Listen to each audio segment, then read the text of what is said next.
Is the United States government manipulating and, even worse, controlling the weather using NEXRAD Doppler radar installations? It sounds like a conspiracy theory until you realize the U.S. government has these installations all over the United States. Watch. Was Hurricane Helene's path and behavior just the result of natural processes and climate patterns, or was it manipulated?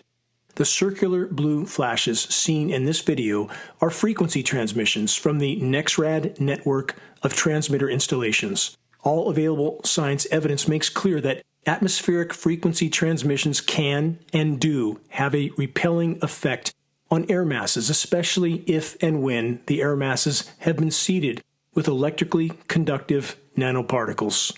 The brighter the blue flash from a frequency transmission installation, the more pronounced and powerful the repelling effect on any air mass or storm in the vicinity will be. Where there are no blue flashes, there is no transmission, thus no repelling effect, thus no resistance for a migrating storm. Translation: a migrating storm will be hindered from moving toward frequency transmissions and will easily migrate in a direction with no transmissions. So again, I ask, was Hurricane Helene's path and behavior just an act of nature, or was it engineered? You decide. Hurricane Milton is now a Category 5 storm after quickly gaining strength in the Gulf of Mexico. It continues to defy all expectations and intensify at a rate faster than anybody expected. It increased 100 miles per hour in 24 hours. That's only happened once before in our recorded history. This is remarkable because it wasn't just a little more than 24 hours ago that this was a tropical storm. This is the oddest weather predicament that there has ever been. So I can't believe that there's already another one. And if you look at the rapid intensification, I don't believe in my time, I certainly haven't seen this much. Overnight it was a Cat 1, now it's a Cat 5, and really anything above 156 miles an hour is classified as a Category 5, and it's now up to 180 miles an hour. Regarding climate engineering, it's not speculation or theory or hypothesis, it's a matter of the historical record, with mountains of documents to back up the fact that these programs have been ongoing for decades. Ongoing for decades. And I think a lot of Americans are like, this sounds like a conspiracy theory. It's absolutely not. You broke a big story this week that lawmakers who were briefed on these weather weapons concluded that what happened in North Carolina, Hurricane Helene, was engineered by the Department of Defense. Can you elaborate on that? Geometry Watch is communicating with congressmen from the Carolinas, from Connecticut, from Tennessee, and they are all very aware of these programs being ongoing and operational. And I want to delineate here this. There's a very marked difference between, quote, weather modification, which many people are familiar with, single engine, propeller driven airplane with a few flares on the wings. That is not this. With climate engineering, we have, for example, a KC-135 military tanker can distribute 100 tons of toxic material into the skies to seed cloud moisture in a single payload. So they're two very different animals, and the local publicized weather modification operations are simply used as a smokescreen to mask the unimaginably larger climate intervention operations. So, and again, we have, going back decades, congressional documents at geoengineeringwatch.org. One is 800 pages long, outlining the scope and scale of these operations, even going back to the 70s and before, and the intergovernmental cooperation, even between governments with otherwise adversarial relations, is stated as such in this document. Document calls for blanket legal immunity for anyone and everyone involved with these programs. So again, we have film footage of these aircraft at altitude, nozzles visible, turning on and off. This is not condensation we see in our skies. All military tankers and all commercial aircraft are outfitted with a high bypass turbofan jet engine, jet-powered fan.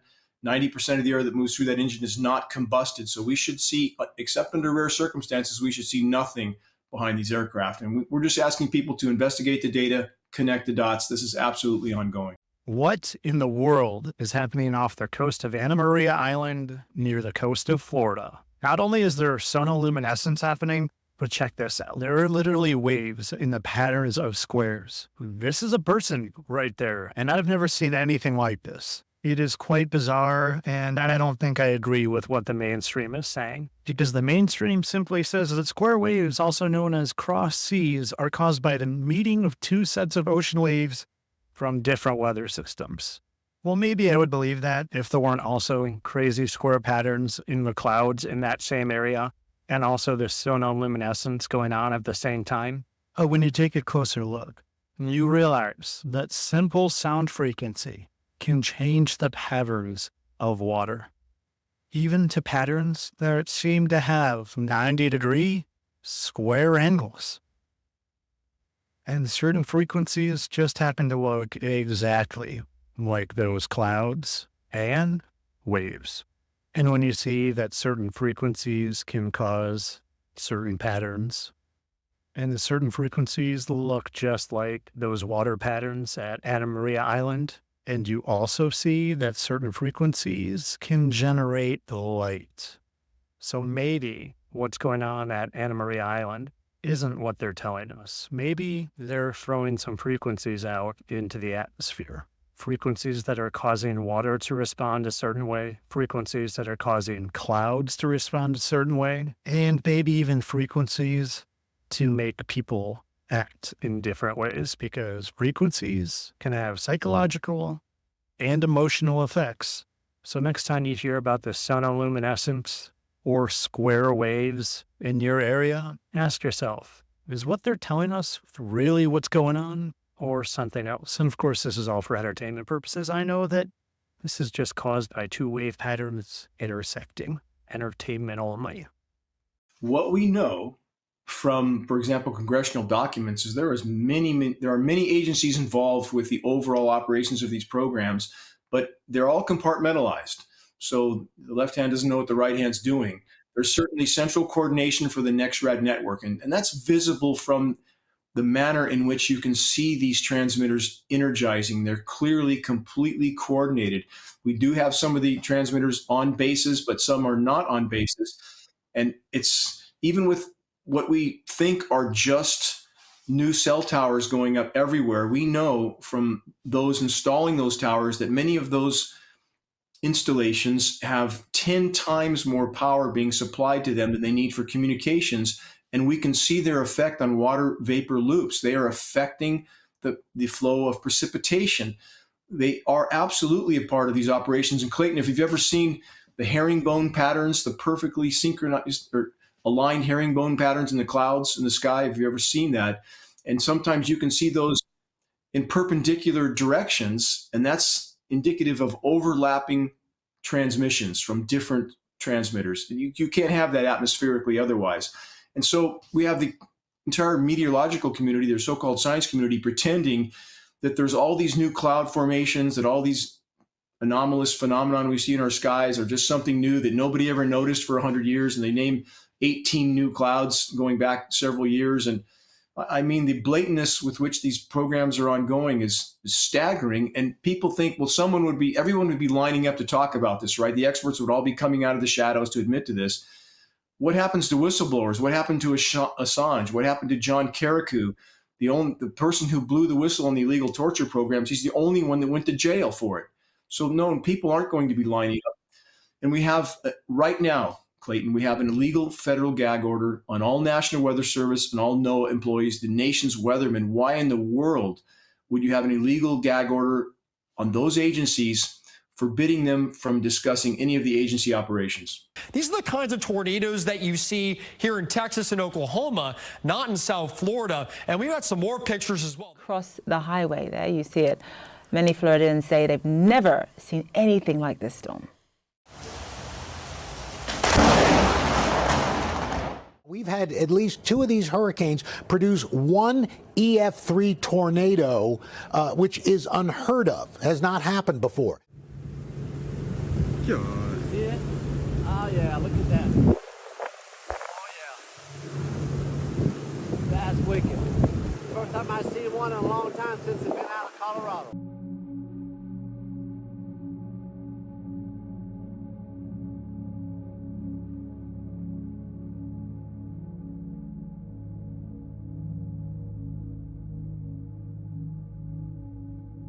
Roughly 2.1 million customers are without power across the region. New drone video shows just how bad the situation is in Asheville. The city's now isolated after roads leading there flooded and cell towers were knocked down. One emergency official calls it biblical devastation. Death toll continues to climb from Hurricane Helene, now one of the deadliest hurricanes on record. Hello, I'm Steve Eager. More than 120 people have died since Helene made landfall late Thursday night. Is there any weather modification by the government being used or directing of this storm into Florida from your evidence? Short answer, yes. And if I could back up to why would our government do this? Why wouldn't they do this when this has been business as usual for decades? If we look at what the Washington Post published all the way back in 1977, that the U.S. military had conducted no less than 239 open-air biological tests on innocent, unknowing U.S. civilians. That's what we know about going back that far. If we look at the nuclear bomb detonations in Nevada, we have peer-reviewed study now to prove that those detonations eventually caused no less than 500,000 downstream deaths from the fallout for U.S. civilians. That's peer-reviewed study. So again, for those that can't imagine that the people who actually control our government, which I would argue is not any elected official, it's those who control the flow of money, this is business as usual. And why wouldn't they do this? Why wouldn't they use weather as a covert weapon of control? If we look all the way back, Clayton, to film footage of Lyndon Johnson in 1962, former U.S. President Lyndon Johnson, 1962, on film, on the record, ranting like a lunatic, stating we had the power to control the world's cloud layer then, 62 years ago, and quote, "He who controls the weather controls the world." As a result, I think the people in the Congress are going to support it. And that message calls for new frontiers, new visions. It calls for us taking the steps now that will make us no longer second in space and in science. It lays the predicate and the foundation for a space communication satellite that will permit the people of the world to see one television program at the same time throughout the world. Think about that kind of communication. And think about the opportunity that will provide. It lays the predicate and the foundation for the development of a weather satellite that will permit man to determine the world's cloud layer and ultimately to control the weather, and he who controls the weather will control the world. So again, this is not speculation. And we have other governments like China openly announcing their massive weather modification operations. And yet if you bring the subject up here in the US, suddenly you're marginalized. That needs to change. In regards to Milton, there's no question it's being manipulated. And there's a global network of frequency transmitters that have a repelling effect on the air mass that is heavily seeded with electrically conductive elements. And if you saw the track of Milton, it got hung up a bit on the Yucatan Peninsula. There's a massive transmitter in Cancun, and we recorded the transmissions from that, trying to bump that storm back onto track. And again, once it gets near enough to landfall in the US, where the NextRad network then becomes the controlling element, we've recorded this again and again and again. Even with hurricanes like Harvey, for example, Clayton, you might remember 7 days in advance, they seemed to know where it was going to go and that it was going to sit there for days. How could they possibly know that unless that's the plan? And we recorded Harvey. We recorded the actual transmissions with Harvey, Ian, Maria, Michael, all these hurricanes and their interaction with the transmitters. This is patented technology. So again, it's not like we're speculating. So I don't want to put any fear out there, but I want people to be aware of this. Check this. Hurricane towards Florida. This is what they're saying. In the next couple days, that one's directly headed towards Tampa. So people should be aware. Also, hurricane towards the UK, which I thought was really weird. I've never seen a hurricane go towards the UK. Now, what's also weird about this hurricane towards the UK, this patent was just approved on October 8th, 2020. It's a weather modification patent to make hurricanes or storms move in a curve or any type of direction using sound. Well, if we notice that picture right there, Hurricane Kirk is following the exact same trajectory as this patent. Also, why would this patent even be approved? Like, think about this. They're approving weather modification patents for people to rightfully use at any given time. And also because I don't want to sit in fear. There are solutions. Check this out. Wilhelm Reich's work with his cloudbusters, something to look into. Well, and Americans sitting there saying, why would they do this? Why would the government direct this into, we can talk about Hurricane Helene now, into this section of western North Carolina? So we have Piedmont Lithium in North Carolina that was hemorrhaging hundreds of millions of dollars because of the roadblock of the owners that were not cooperating, did not want that mine to proceed. We have Piedmont Lithium's contracts with the DOD in 2025 that were coming due. So we have the DOD pursuing that lithium. And again, why would we think that this kind of operation wouldn't be conducted by those who actually control the power in Washington? And I, again, would argue that's those ultimately who print the money. And we have other historical records of this, Clayton. For example, immediately after 9/11, we had General Wesley Clark, the former NATO Supreme Commander, with a list of countries that were to be targeted because of that event, a list that clearly existed before that event ever occurred. Subsequently, every one of those countries underwent a once in 1,000-year drought. That's statistically impossible without climate intervention. And to back this up, we have the leaders of those countries, in the case of Iran, on the floor of the UN, stating emphatically, NATO is cutting off our precipitation. And they can see with their weather monitoring equipment what's going on upstream. This is all that's left of the lush wetlands of Hamoun in the southeast of Iran. 15 years ago, this region, right at the border with Afghanistan, was the 7th largest wetland in the world. Today, it's a withering wasteland with arid landscapes as far as the eye can see. The village of Sirsar was once an island, but with the water drying out, it's turning into a desert. The problem we have in Iran with wetlands is that the region as a whole is getting hotter and drier. Now, one of the consequences of that is that the wetlands are drying up. That's partly because of changing patterns in weather, but it's mainly because of the way we manage our water. So again, why would we think this isn't going on? We could go back further to Project Popeye in Vietnam in the 60s, where the U.S. military was so successful at the flow of precipitation over that country. During a pivotal time in the Vietnam War, the United States used state-of-the-art technology in a secret attempt to change the weather.